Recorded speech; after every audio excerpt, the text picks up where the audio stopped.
नमस्कार, आप सभी का स्वागत है। मैं हूं आपके साथ शिखा मेहरोत्रा। शुरुआत करते हैं उत्तराखंड खबरों की। बद्रीनाथ धाम में मास्टर प्लान के तहत हो रहे निर्माण कार्यों पर स्थानीय दुकानदारों और तीर्थ पुरोहितों के साथ हकूकधारियों ने कई गंभीर सवाल उठाए हैं। स्थानीय लोगों ने प्रशासन के खिलाफ आंदोलन के तहत 1 महीने से अधिक समय से कार्मिक अनशन शुरू कर दिया है, लेकिन अभी तक उनकी किसी मांग पर कोई ठोस कार्रवाई होने से लोगों में लगातार आक्रोश बढ़ता जा रहा है। स्थानीय लोगों के साथ अब राजनीतिक दल भी इन सभी लोगों के समर्थन में उतर रहे हैं। कांग्रेस के उपाध्यक्ष मथुरा दत्त जोशी ने बद्रीनाथ धाम में चल रहे पुनर्निर्माण कार्यों को लेकर सरकार पर सवाल उठाए। मथुरा दत्त जोशी ने कहा कि पंडा पुरोहित हकूकधारी लंबे समय से सरकार के खिलाफ विरोध कर रहे हैं, क्योंकि स्थानीय व्यापारियों को बिना कोई नोटिस दिए वहां से हटाया गया। आगे उन्होंने कहा कि 75% व्यापारियों की दुकानों को पूरी तरह से ध्वस्त किया जा चुका है। और बद्रीनाथ में मास्टर प्लान चल रहा है। मास्टर प्लान में यहाँ पे कार्यरत जितने भी प्रशासनिक अधिकारी हैं, उनकी विश्वसनीयता पर प्रश्न चिन्ह आ खड़ा हुआ है, क्योंकि उनके द्वारा जो किए गए कार्य हैं वो किसी भी रूप में ना तो संवैधानिक रूप से सही हैं और ना ही इंसानियत के रूप से सही है। क्योंकि यहाँ पे घरों को बिना किसी परमिशन के और बिना किसी नोटिस के और बिना किसी नीति निर्धारित नीति के उनको तोड़ दिया गया है।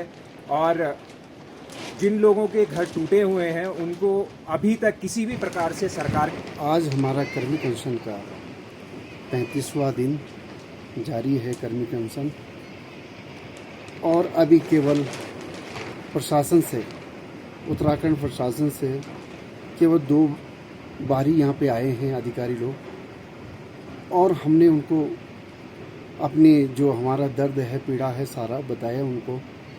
और हमारी ये जो 10-11 सूत्रीय मांग हैं, इसमें हमने उनको लेटर दिया है। उन्होंने कहा हमको लेटर दीजिए, हम तो अक्षम हैं आपकी मांगों को मानने में। राज्य में रजिस्ट्रेशन की व्यवस्था लागू किए जाने हेतु कार्यक्रम का आयोजन किया गया, जिसमें मुख्यमंत्री पुष्कर सिंह धामी ने भी शिरकत की। कार्यक्रम के दौरान सिख समुदाय द्वारा शादी विवाह में रजिस्ट्रेशन लागू किए जाने के लिए मुख्यमंत्री पुष्कर सिंह धामी का धन्यवाद करते हुए उन्हें सम्मानित किया गया। कार्यक्रम के दौरान मुख्यमंत्री पुष्कर सिंह धामी ने कहा कि आनंद कारज मैरिज एक्ट व्यवस्था लागू करने से कई फायदे होंगे। महिलाओं और बच्चों को उनका हक मिलेगा, सभी लोग संगठित होंगे, एक जैसी व्यवस्था होगी तो आपसी सौहार्द भी बना रहेगा और बिना भेदभाव के समाज एकजुट होकर कार्य करेगा।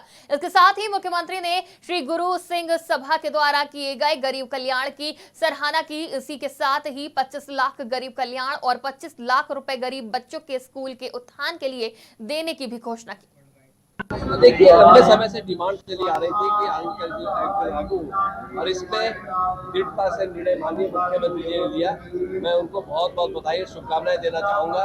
और आज गुरुद्वारा सिंह सभा गुरुद्वारा में आकर के उन्होंने इस तरह के व्याख्यान भी किया, घोषणा भी की, और इससे पहले ही मंत्रिमंडल ने इसको पारित किया।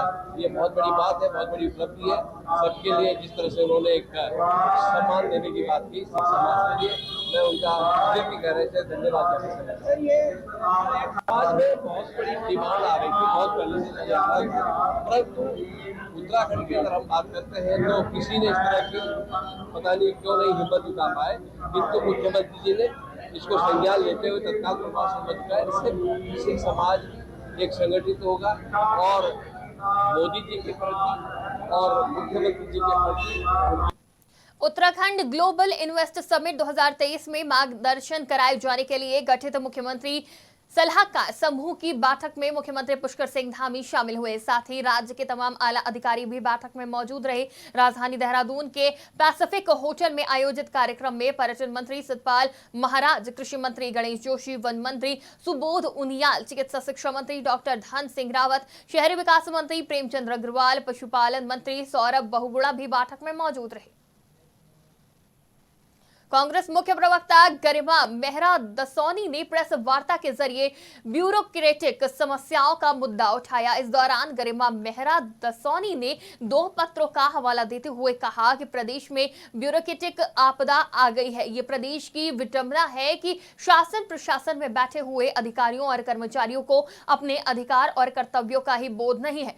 दसौनी ने बताया कि जिला पंचायती राज अधिकारी द्वारा पत्र जारी किया गया जिसमें किसी कार्यक्रम के बाबत अपने मातहतों को आदेशित करते हुए ये कहा गया कि उक्त कार्यक्रम की सूचना एक राजनीतिक दल विशेष के जिला अध्यक्ष को उपलब्ध कराई जानी है। उन्होंने सवाल किया कि आखिर जिला पंचायती राज अधिकारी अल्मोड़ा समस्त सहायक विकास अधिकारी और समस्त ग्राम पंचायत अधिकारियों को अपने पत्र में ये क्यों अपेक्षा कर रहे हैं कि वो मेरी माटी मेरा देश कार्यक्रम की रिपोर्ट जनपद के भाजपा जिला अध्यक्ष को उपलब्ध कराए। दसौनी ने कहा कि ये एक गंभीर ब्यूरोक्रेटिक डिजास्टर यानी लोक सेवक आचरण की आपदा के मामले में जिस पर तत्कालिक विमर्श की जरूरत है।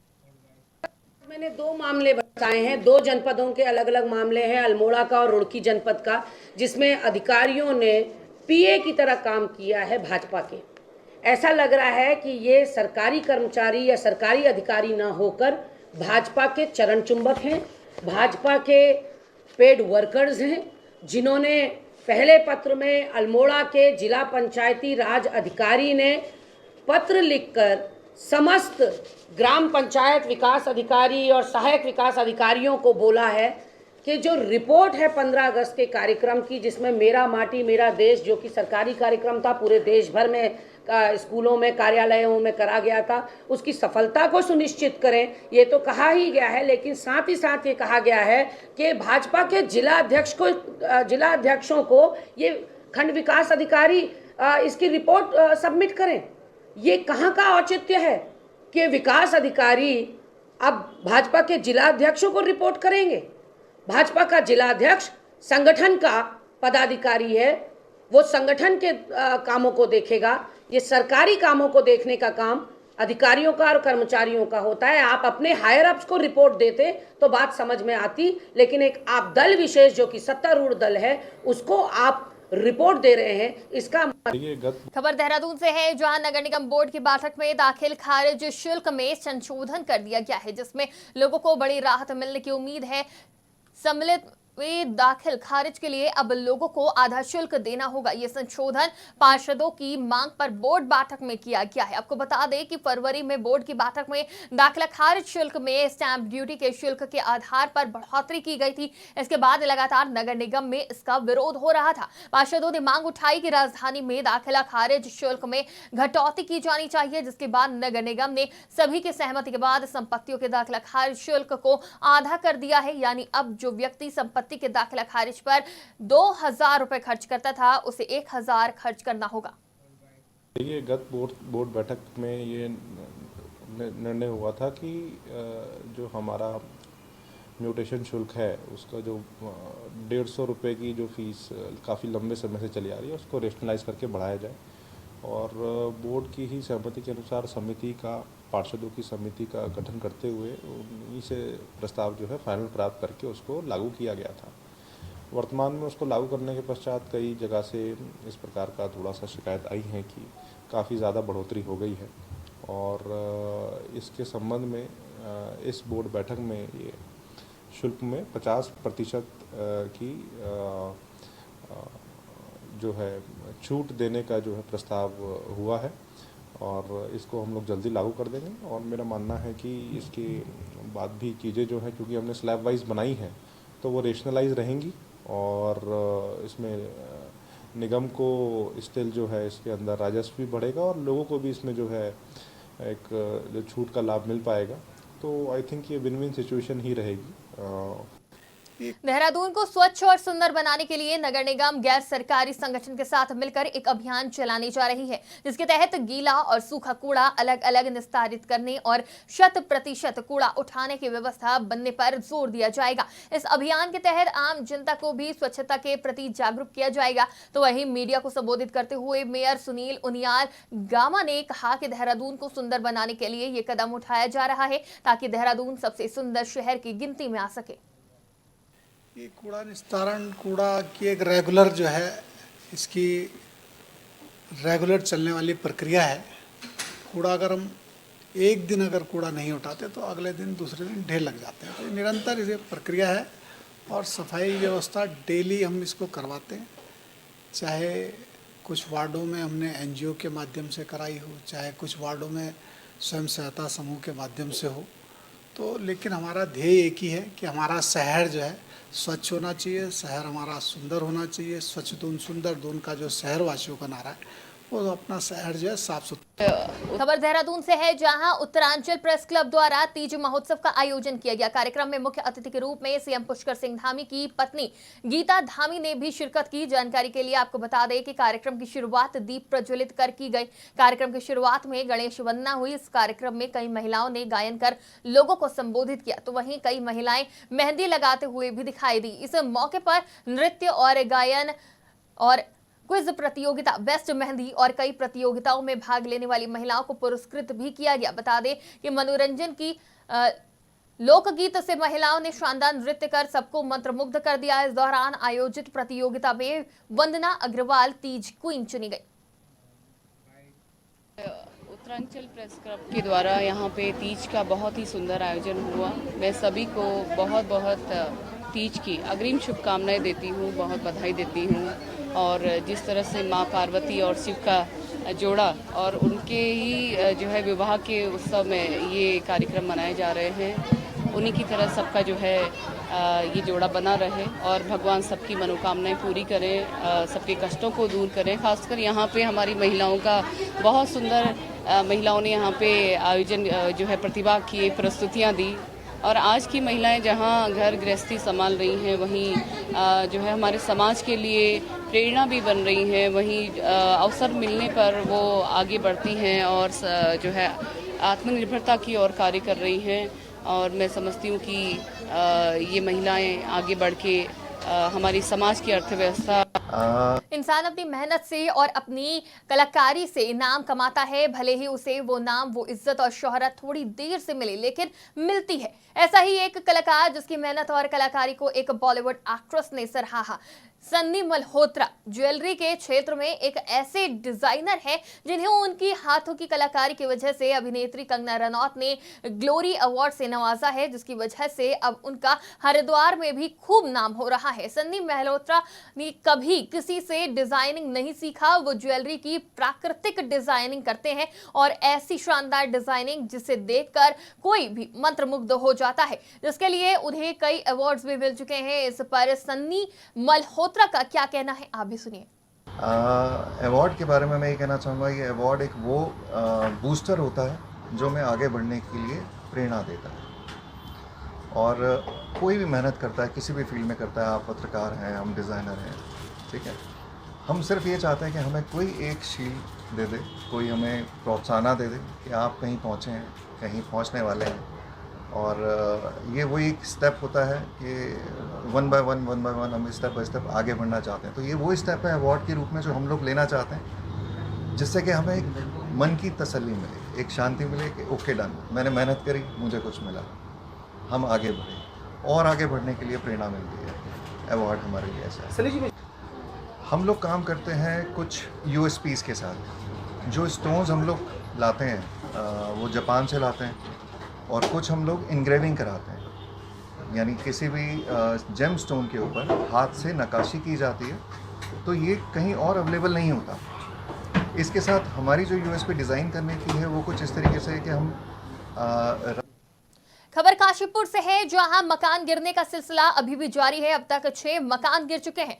तो वहीं काशीपुर तहसीलदार यूसुफ अली की सूझबूझ से एक बड़ा हादसा टल गया। नदी का जलस्तर बढ़ने से मकान गिरने के आसार बढ़ गए हैं। कोई भी हादसा उससे पहले तहसीलदार यूसुफ अली ने आसपास की बस्ती को खाली करा लिया था। पीड़ित परिवार के साथ साथ उनके सामान को भी सुरक्षित जगह पर पहुंचा दिया गया।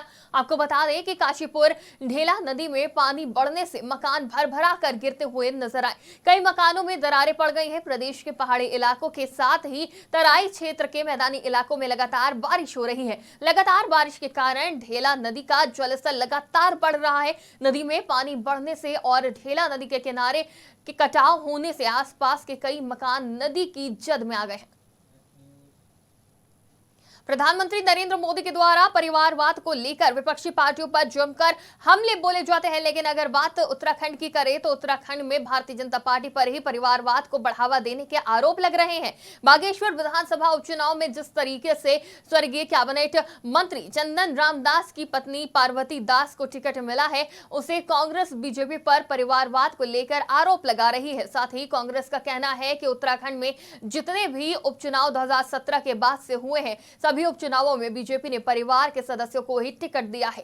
कांग्रेस के प्रदेश उपाध्यक्ष मथुरा दास जोशी का कहना है कि बीजेपी कांग्रेस पर परिवारवाद का आरोप लगाती है, लेकिन बीजेपी को पहले अपने गिरेबान में झांकना चाहिए, उसके बाद बात करनी चाहिए। आपको बता दें कि मगन लाल शाह की पत्नी को भारतीय जनता पार्टी ने थराली उपचुनाव में उम्मीदवार बनाया था, जो कि उत्तराखंड विधानसभा भी चुनाव जीतकर पहुंची। तो वहीं प्रकाश पंत की पत्नी चंद्र पंत को भी पार्टी ने उपचुनाव में प्रत्याशी बनाया, जो कि विधानसभा पहुंची। सुरेंद्र सिंह जीना के भाई महेश को भी उपचुनाव में पार्टी ने प्रत्याशी बनाया, जो कि चुनाव जीतकर विधानसभा पहुंचे और 2022 में भी चुनाव जीत हासिल की। चल रही है और कल मोदी जी ने बड़ा लंबा चौड़ा भाषण परिवारवाद पे दिया, लेकिन अगर देखिए इनकी कथनी और करनी में अंतर है। इनका चाल चरित्र चेहरा सबके सामने आ गया है, दिखाने के लिए परिवारवाद की बात करते हैं। पूरी भारतीय जनता पार्टी परिवारवाद में चल रही है। अमित शाह से लेकर यहाँ चंदन रामदास जी तक ये परिवारवाद के सहारे जी रहे हैं। इनकी पार्टी परिवारवाद में डूबी हुई है और आरोप दूसरे पर लगाते हैं।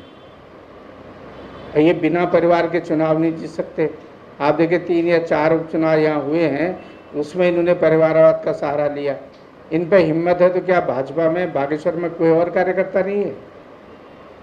हिम्मत ही नहीं है, नैतिकता ही नहीं है। ये कितना झूठ बोलते हैं, सफ़ेद झूठ बोलते हैं। ये तो मैं इतना कहूँगा कि निर्लजता की भी एक हद, एक सीमा होती है।